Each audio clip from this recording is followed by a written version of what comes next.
Hi guys, good morning to everyone. आप सभी कैसे हैं जरूर कमेंट में बताएं। सो राइट नाउ मैं ठीक हूं और अब हम लोग कुछ वीडियोस स्टार्ट करेंगे धीरे धीरे। तो मंडे से ऑनवर्ड जो डीआई के लिए मैंने आपको बोला था वो हम स्टार्ट कर देंगे। आज की वीडियो में बहुत इन्फॉर्मेटिव चीज दोस्तों आपको बताऊंगा। लास्ट ईयर 2019 में जो एसबीआई क्लर्क मेंस का एग्जाम हुआ था, ये जो पेपर था आपका आईबीपीएस क्लर्क मेंस से भी काफी टफ पेपर आया था। आप खुद इसका अंदाजा लगा सकते हैं कि बहुत सारे ऐसे स्टेट थे जहां पर कट ऑफ में 85 नियर अबाउट देखने को मिली थी। मिनिमम कट ऑफ में आपको बता रहा हूं, और जो मैक्सिमम गया था वो गया था 103 तक। ओके, अब अगर आप यूपी स्टेट में रहते होगे तो आपको पता होगा कि जो पेपर आपका हुआ था, पेपर तो हर जगह सेम होता है, स्टेट वाइज आपकी कट ऑफ एसबीआई क्लर्क जे में देखने को मिलती है हमें। ओके, तो 97.50 ये कट ऑफ आपकी स्टेट बैंक ऑफ इंडिया की क्लेरिकल कैडर में यूपी स्टेट की रही थी। ओके, और बाकी कुछ मैं स्टेट आपको बता रहा हूँ, लाइक पंजाब में 102.75 समथिंग ये गया था, आंध्रा में 99.75 और बिहार में बेसिकली था 98 मार्क्स का। तो देखो दोस्तों, कहीं ना कहीं पर जो पेपर है, अगर पेपर बहुत अच्छा आ रहा है, मतलब दैट मीन्स कि पेपर का लेवल मॉडरेट है, तो कट ऑफ इसी के आसपास में जाने की उम्मीद रहेगी। और इस बार पेपर में क्या क्या चीजें पूछी जा सकती हैं, आप ऐसी रिलेवेंट चीजें ना तैयार करें जिनका पेपर से दूर दूर तक कोई लेना देना नहीं है। मैं आपको बार बार यही कहना चाहूंगा कि आप मेंस पेपर में अपेयर करने जा रहे हैं तो आपको दो चीजें क्वांट में पढ़नी पड़ेंगी, एक डीआई और एक अरिथमेटिक सेक्शन। ये जितना ज्यादा पढ़ोगे उतना ज्यादा आपको फायदा मिलेगा। अगर आप अभी भी सिंप्लीफिकेशन, अप्रोक्सीमेशन, नंबर सीरीज में फंस जाओगे तो कहीं ना कहीं पर बड़े टॉपिक की आप प्रैक्टिस नहीं कर पाएंगे। थोड़ा सा हम प्रीवियस ईयर का अगर एनालिसिस करेंगे, लास्ट ईयर पेपर किस तरीके का हुआ था, तो वो चीजें मैं आपके सामने कुछ स्टेट दोस्तों यहाँ पर लाना चाहूंगा।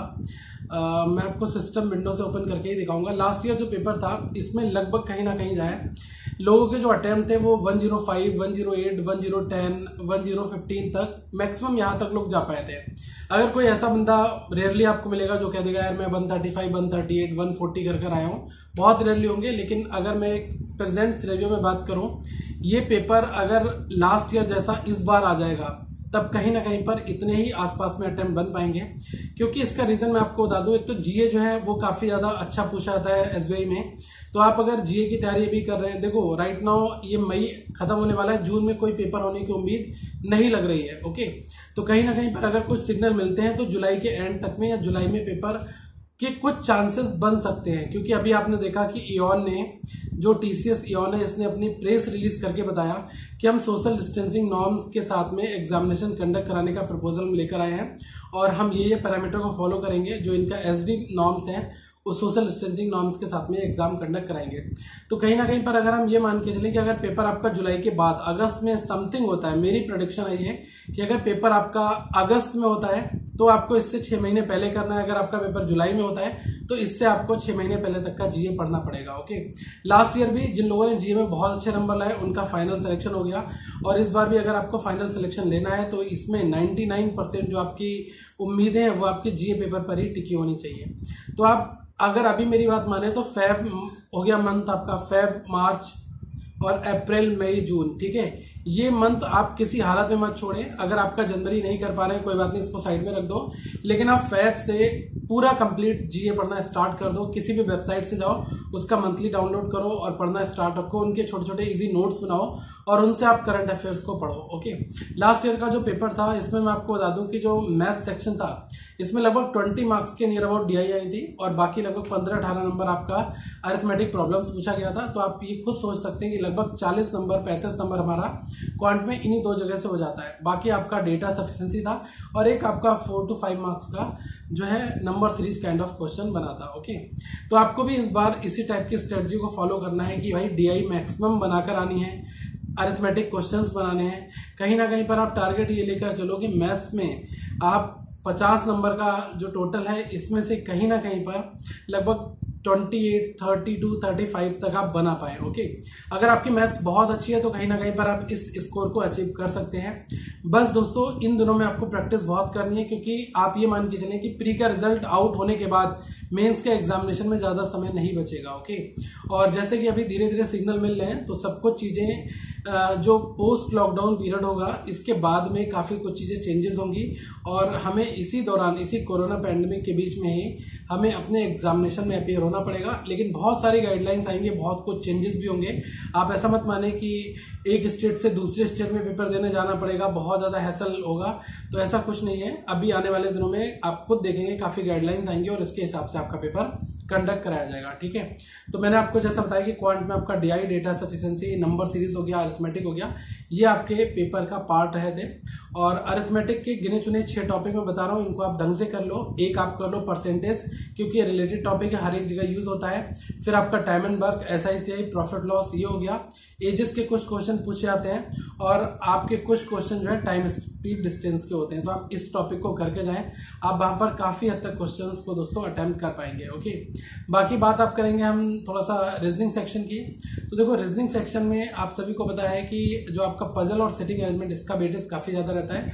तो लास्ट ईयर भी लगभग कहीं ना कहीं पर 5 के आसपास में आपकी पजल और sitting arrangement, 5-6 puzzle sitting arrangement पूछी गई थी। ओके, एक चीज दोस्तों मैं आपको और यहाँ पर बता दूं कि जो क्वेश्चन है वो आपके वही हैं जो हमने अपने यूट्यूब चैनल पर डिस्कस किए, लाइक लीनियर बेस्ड 2 रो हो गया, बॉक्स पजल हो गया, अनसर्टेन नंबर ऑफ पजल हो गया। ठीक है, और बॉक्स पजल के बहुत सारे वेरिएंट्स होते हैं, तो इसमें विद वेरिएबल आपका पूछा आता है।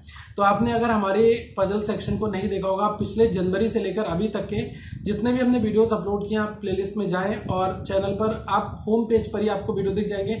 आप अपने हिसाब से उसको फिल्टर करके अपनी प्लेलिस्ट में सेव कर ले और उनको खत्म कर दे एनी हाउ। ठीक है, पिछले लगभग 1.5 से 2 महीने से हम केवल मेंस ही करा रहे हैं आपके लिए, तो आप इसको कर लें। बाकी कुछ छोटे मोटे टॉपिक भी जैसे पूछे आते हैं, लाइक डायरेक्शन हो गया, ब्लड रिलेशन हो गया, कोऑर्डिनेटिंग क्वालिटी हो गया आपका, तो ये टाइप पूछे आते हैं। तो मैं पूरे पेपर का जो सार है वो आपको विद सॉल्यूशन प्रोवाइड करा दूंगा इस वीक में, मंडे से, क्वांट का भी और रीजनिंग का भी। ठीक है, और बाकी जो अदर सेक्शंस हैं इसका भी कोशिश करूंगा प्रोवाइड कराने की, ताकि आपको थोड़ा सा लेआउट मिल जाए कि पेपर किस लेवल का आता है और हमें क्या क्या तैयारी अभी और करनी है। एक चीज आपको और कहना चाहूंगा, आपने अभी तक अगर प्रैक्टिस मॉक का फ्री मॉक टेस्ट अटेम्प्ट नहीं किया तो आप जाए जरूर कर लें, क्योंकि दोस्तों उससे आपको बहुत फायदा मिलेगा। और कई हद तक मैं आपको बता दूं कि पेपर में जो क्वेश्चंस आते हैं वो लेटेस्ट पैटर्न के होते हैं और प्रैक्टिस मॉक में काफी हद तक क्वेश्चंस को इंक्लूड किया हुआ भी है। तो आप उस प्री मॉक टेस्ट को अटेम्प्ट करें और अपना स्कोर जरूर साझा करें हमारे साथ कि आपका कितना स्कोर आया है, ताकि मुझे आइडिया लग जाए कि इसमें एक आइडियल अटेम्प्ट कितने हैं और आप लोग क्या सही ट्रैक पर चल रहे हैं। मैं आपको पर्सनली कमेंट करके भी वहां पर रिप्लाई कर दूंगा, लेकिन आप अपना स्कोर जरूर शेयर करना। ओके, बाकी अब हम आ जाते हैं नेक्स्ट सेगमेंट के ऊपर। तो जैसा मैंने आपको बताया कि रीजनिंग में पजल ज्यादा है, आपकी कोऑर्डिनेट इक्वालिटी, मशीन इनपुट, इनके ऊपर थोड़ा ध्यान दे लेना, और कुछ आपका लॉजिकल पोर्शन, यहां से आपका 50 नंबर का पेपर बन जाता है। ठीक है, अब एक चीज आपके मन में और सवाल आ रहा होगा कि इंग्लिश में कैसा क्या रहता है। देखो, इंग्लिश में क्या है, आरसी लगभग 2 आरसी 20 नंबर के आपके पूछे आते हैं। कुछ बुकेब होती हैं, एरर पार्ट आपका पूछा आता है 5 से 10 नंबर में अलग अलग फॉर्मेट में, और कुछ आपके passage based inference problems last year पूछी गई थी, तो इस बार भी आ सकती हैं, या फ्रेज रिप्लेसमेंट आप कर लो, उनको करके जाओ। तो ये सब चीजें आपकी रहती है। ओके, तो कहीं ना कहीं पर छोटे छोटे पैसेज दिए होंगे, उनसे आपके इंग्लिश के क्वेश्चन बनेंगे। तो ये सब कुछ आपके रीडिंग स्किल्स के ऊपर डिपेंड कर रहा है कि आप कितनी अच्छी रीडिंग कर रहे हैं और फिर आप पेपर को अटेम्प्ट कर रहे हैं। ठीक है, तो मेरा भी यही मानना है कि आप अपनी तैयारी और भी अच्छी रखें, आप चीजें करते जाएं, और इस समय पर आप ऐसा करें कि जो आपका थोड़ा सा ऐसा सेक्शन है कि भाई इसमें आप थोड़ा ठीक ठाक कर रहे हो, लेकिन कहीं पर पेपर देते टाइम आप लैग कर जा रहे हो, तो आप जब मॉक टेस्ट अटेम्प्ट करो तो आप उस सारे टॉपिक की रिवीजन भी कर लो, ताकि कोई भी पोर्शन आपका छूट ना पाए। ओके, और बाकी इस चैनल पर थोड़ा ध्यान से देखो वीडियोस, हम अब रिमेनिंग डेज में जो भी अपलोड आने वाले दिनों में आपके एग्जामिनेशन से पहले करेंगे, उसमें हम आपके मेंस को ध्यान में रखते हुए कंटेंट लेकर आ रहे हैं, तो आप उसका भी पूरा ध्यान दें और अपने नोट्स भी बनाते चलें और अपने क्वेश्चंस को प्रैक्टिस मोड पर करें। ठीक है, बाकी मॉक टेस्ट को डेली बेसिस पर एक बनाएं और उसका एनालिसिस भी करें, ये आपको बहुत ज्यादा मतलब कॉन्फिडेंस भी देगा, और आपके जो आने वाले मार्क्स हैं वो कई हद तक यहाँ पर भी निर्भर करते हैं कि आप प्रैक्टिस इन दिनों में किस तरीके की क्वेश्चंस की कर रहे हैं। ठीक है, तो अगली वीडियो में फिर मिलेंगे। अगर अभी भी कोई डाउट है आपका मेंस एग्जामिनेशन को लेकर तो आप जरूर पूछ लें।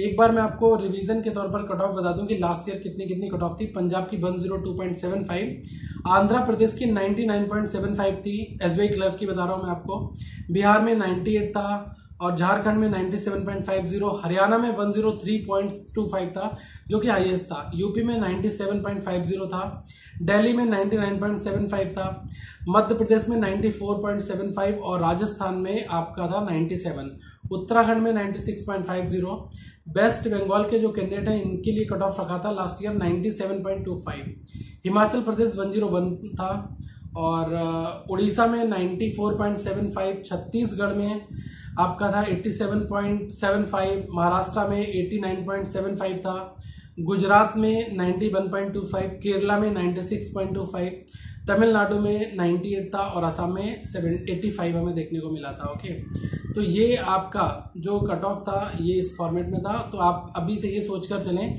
कि कहीं ना कहीं पर आपको उसी के आसपास में पेपर अगर मिलता है तो आपको बनाना पड़ेगा इसी फॉर्मेट में। और ये एक आइडियल कट ऑफ है, मुझे नहीं लग रहा है कि बहुत ज़्यादा हाई जाएगा, क्योंकि मेंस में पेपर अच्छा आता है। और लास्ट ईयर जो पेपर था वो एसबीआई क्लर्क का जो पेपर था वो आईबीपीएस क्लर्क मेंस से भी अच्छा पेपर आया था। तो आप अपनी तैयारी अच्छी करें, पेपर को एनालिसिस करें, करके जाएं, पढ़कर जाएं, तो आप वहाँ पर अच्छा परफॉर्म कर पाएंगे। ठीक है, और अब मेरी भी तबीयत ठीक हो चुकी है तो मैं फुल फ्लैश मोड में आपके साथ वीडियोस लेकर आऊँगा। और हमारा मेन टारगेट क्या होगा, मेंस के पैटर्न, मेंस के एग्जामिनेशन और आपके लिए कुछ करंट अफेयर्स के नए नए क्वेश्चंस कराना। सो थैंक यू गाइज, अपना ध्यान रखें, अगली वीडियो में हम फिर मिलेंगे, तब तक के लिए बाय बाय और अपना ख्याल जरूर रखें।